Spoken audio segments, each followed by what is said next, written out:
వీటిలో ఏపీ ప్రభుత్వ పెన్షనర్లకు మీకు మీ ఒరిజినల్ పీపీఓ గనక మిస్ అయితే డూప్లికేట్ పీపీఓ పొందడం ఎలా? ఎక్కడ అప్లై చేయాలి? ఎవరి ద్వారా అప్లై చేయాలి? ఎంత ఫీజు ఖర్చవుతుంది? ప్రాసెస్ ఏంటి? ఎప్పటిలోగా వస్తుంది? అనే పూర్తి వివరాలైతే వీడియోలో తెలుసుకుందాము. వీడియోని ఎక్కడే గానీ స్కిప్ చేయకుండా ఎండ్ వరకు చూసేయండి. అప్పుడే ఇన్ఫర్మేషన్ పూర్తిగా అర్థమవుతుంది. అలాగే వీడియో చూస్తున్న ప్రతి ఒక్కరు వీడియోకి లైక్ చేయండి ఫ్రెండ్స్. ఈ వీడియోని తోటి పెన్షన్ మిత్రులతో అయితే షేర్ చేయండి. కొత్తగా మన ఛానల్ చూస్తున్నవారు ఇంకా ఎవరైనా సబ్స్క్రైబ్ చేసుకోకుంటే వెంటనే మన ఛానల్‌ని సబ్స్క్రైబ్ చేసుకోండి. దీని ద్వారా నేను చేసే లేటెస్ట్ వీడియోస్ అన్నీ మీ వరకు రీచ్ అవుతాయి. ఇంకా ఆలస్యం చేయకుండా వివరాల్లోకైతే వెళ్ళిపోదాము.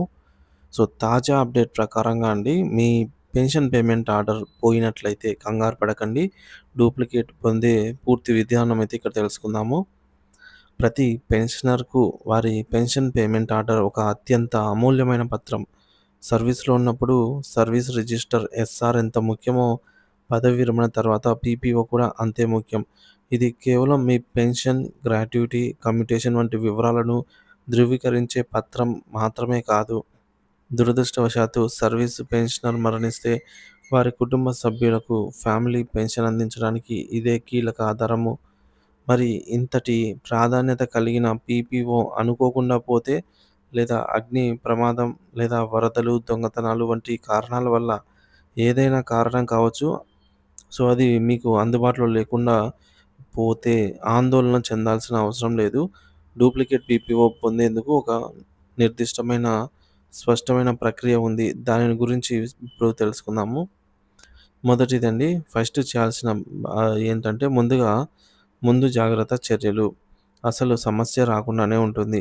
సో, డూప్లికేట్ పీపీఓ కోసం ప్రయత్నించే ముందు అసలు ఆ అవసరమే రాకుండా కొన్ని జాగ్రత్తలు తీసుకోవడం ఉత్తమం. ఎలా అంటే మీకు మీ ఒరిజినల్ పీపీఓ అందిన వెంటనే కనీసం 3, 4 జిరాక్స్ సెట్లు తీసుకొని పెట్టుకోండి. వీలైతే ఒక కలర్ జిరాక్స్ కూడా తీపించి దాన్ని లామినేషన్ చేయించి భద్రపరచండి. So, original పీపీఓనైతే భద్రపరచండి. రెండోది డిజిటల్ కాపీ. మీ పీపీఓను స్పష్టంగా స్కాన్ చేసి మీ ఈమెయిల్ లేదా గూగుల్ డ్రైవ్ లేదా డిజిటల్ లాకర్‌లలో సేవ్ చేసుకోండి. అవి ఎప్పటికీ పోవన్నమాట. మనం ఎన్నాళ్ళున్నా కూడా అవి ఎన్నాళ్ళుగా మనకు ఈమెయిల్‌లో అయితే అట్లే భద్రంగా ఉంటుంది. సో, ఇది ఎక్కడి నుంచైనా సులభంగా యాక్సెస్ చేయడానికి వీలవుతుంది కాబట్టి ఇలా చేయడం ముఖ్యం. ఇక మూడోది కుటుంబ సభ్యులకు తెలియజేయండి. పీపీఓ యొక్క ప్రాముఖ్యతను, దాన్ని ఎక్కడ భద్రపరిచారో మీ కుటుంబ సభ్యులకు, ముఖ్యంగా మీ ఫ్యామిలీ పెన్షనర్‌కు తప్పకుండా తెలియజేయండి. ఇక రెండో స్టేజ్ 2లో డూప్లికేట్ పీపీఓ పొందే ప్రక్రియ. బై మిస్టేక్ ఇవన్నీ చేయకముందే పీపీఓ పోయిందంటే, ఒకవేళ మీ ఒరిజినల్ పీపీఓ పోయినట్లయితే డూప్లికేట్ కాపీ కోసం మనము ఈ స్టెప్స్ అయితే ఫాలో అవ్వాలి. ఫస్ట్‌ది స్టేజ్ 1లో మనము పోలీస్ కంప్లెయింట్ ఇవ్వడము. సో, మీ పీపీఓ పోయినట్టు నిర్ధారించుకున్న వెంటనే మీ సమీపంలోని పోలీస్ స్టేషన్‌లో ఒక కంప్లెయింట్ నమోదు చేయాలి. అలాగే ఫిర్యాదులో ఏముండాలంటే మీ పూర్తి పేరు, పీపీఓ నంబరు, అది ఎలా పోయింది, అయితే ప్రయాణం చేస్తూ పోయిందా లేదా ఇంట్లో కనిపించలేదా, ఇట్లా వివరించాలి. లిఖితపూర్వకంగా ఫిర్యాదయితే ఇవ్వాలి. ఇక ఏమి తీసుకోవాలంటే ఫిర్యాదు నమోదు చేసిన తర్వాత పోలీస్ వారు మీకిచ్చే FIR, first information report, investigation report అనమాట. కాపీ తప్పనిసరిగా తీసుకోండి. కొంతకాలం విచారణ జరిపిన తర్వాత వారు పీపీఓ దొరకలేదని ధృవీకరిస్తూ ట్రాన్స్‌ఫరబుల్ సర్టిఫికేట్ అయితే ఇస్తారు. ఈ 2 పత్రాలు అత్యంత ముఖ్యము. ఇకపోతే స్టేజ్ 2లో చలానా చెల్లింపు రూ. 50 ఫీజు. సో, ఏం చేయాలంటే డూప్లికేట్ పీపీఓ జారీ కోసం ప్రభుత్వానికి నిర్దేశిత ఫీజు రూ. 50 చెల్లించాలి. ఈ చెల్లింపు సీఎఫ్ఎంఎస్ పోర్టల్ ద్వారా చేయాల్సి ఉంటుంది. ఎలా ప్రాసెస్ ఏంటంటే మనము వెబ్‌సైట్ cfms.ap.gov.in వెబ్‌సైట్ ఓపెన్ చేయండి. అలాగే సిటిజన్ సర్వీస్ హోమ్ పేజ్‌లో సిటిజన్ సర్వీస్‌పై క్లిక్ చేయండి. తర్వాత రిసిప్ట్స్ లింక్ పైన క్లిక్ చేసి సిటిజన్ చలానాను ఆప్షన్ అయితే ఎంచుకోండి. ఇక స్టెప్ 4లో వివరాలు నింపడం. Treasury and accounts department, financial department name, service, అలాగే మీ యొక్క డిస్ట్రిక్ట్ ట్రెజరీ, ఇవన్నీ గూడా మీరు సెలెక్ట్ చేసి ఇవన్నీ గూడా ఫిల్ చేయాల్సి ఉంటుంది. ఇక పర్పస్, అలాగే రిటైర్మెంట్ డీటెయిల్స్, మీ పేరు, సీఎఫ్ఎంఎస్ ఐడీ, చిరునామా, మొబైల్ నంబర్ ఇవన్నీ ఎంటర్ చేయాలి. అమౌంట్ రూ. 50 అని ఎంటర్ చేయండి. పేమెంట్ మెథడ్ మాన్యువల్ పేమెంట్ ఎంచుకొని సబ్మిట్ చేయండి.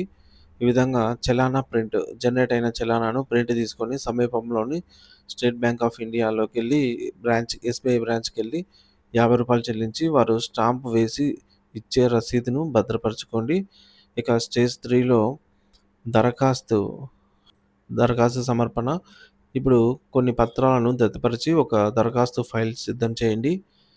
మొదటిది దరఖాస్తు లేఖ డూప్లికేట్ పీపీఓ జారీ చేయమని కోరుతూ మీ సంబంధిత సబ్ ట్రెజరీ ఆఫీసర్ ఎస్టీఓ గారికి రాసిన లేఖ. ఇందులో మీ పీపీఓ ఎలా పోయిందో క్లుప్తంగా వివరించాలి.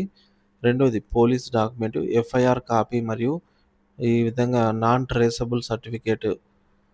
తర్వాత చలానా రసీదు, బ్యాంకులో ఫీజు చెల్లించిన ఒరిజినల్ రసీదు. నాలుగోది పీపీఓ జిరాక్స్ కాపీ మీ దగ్గర ఉంటే పాత పీపీఓ యొక్క జిరాక్స్ కాపీ. ఐదోది ఇతర పత్రాలు మీ Aadhaar card, bank passbook copy మరియు తాజా పెన్షన్ పే స్లిప్ ఇవన్నీ కూడా.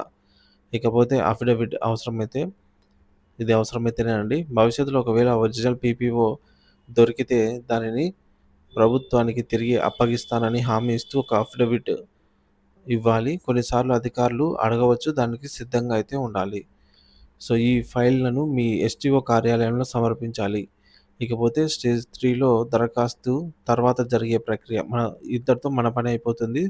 తర్వాత ఎస్టీఓ గారి వెరిఫికేషన్. మీరు సమర్పించిన దరఖాస్తును ఎస్టీఓ గారి కార్యాలయం రికార్డులతో సరిచూసుకుంటారు. అన్నీ సక్రమంగా ఉన్నాయని నిర్ధారించుకున్న తర్వాత మీ దరఖాస్తుపై సిఫార్సు అంటే ఎండార్స్‌మెంట్ చేసి దానిని జిల్లా ట్రెజరీ అధికారి డీటీఓ కార్యాలయానికి అయితే పంపుతారు. డీటీఓ వెరిఫికేషన్ మరియు జారీ. జిల్లా ట్రెజరీ కార్యాలయంలో మీ ఒరిజినల్ పీపీఓ రికార్డును పరిశీలించి అన్నీ సరిగ్గా ఉన్నాయని నిర్ధారించుకున్న తర్వాత డీటీఓ గారు డూప్లికేట్ పీపీఓను జారీ చేస్తారు. ఇక మూడోది మీకు అందజేత. జారీ చేయబడిన డూప్లికేట్ పీపీఓను తిరిగి మీ ఎస్టీఓ కార్యాలయానికి పంపుతారు. అక్కడికెళ్ళి మీరు దాన్ని స్వీకరించవచ్చు. సో, ఈ విధంగా పీపీఓ అనేది మీ జీవితకాలపు సేవకు గుర్తింపు. దీనిని పోకుండా భద్రంగా కాపాడుకోవడం మన యొక్క ప్రాథమిక బాధ్యత.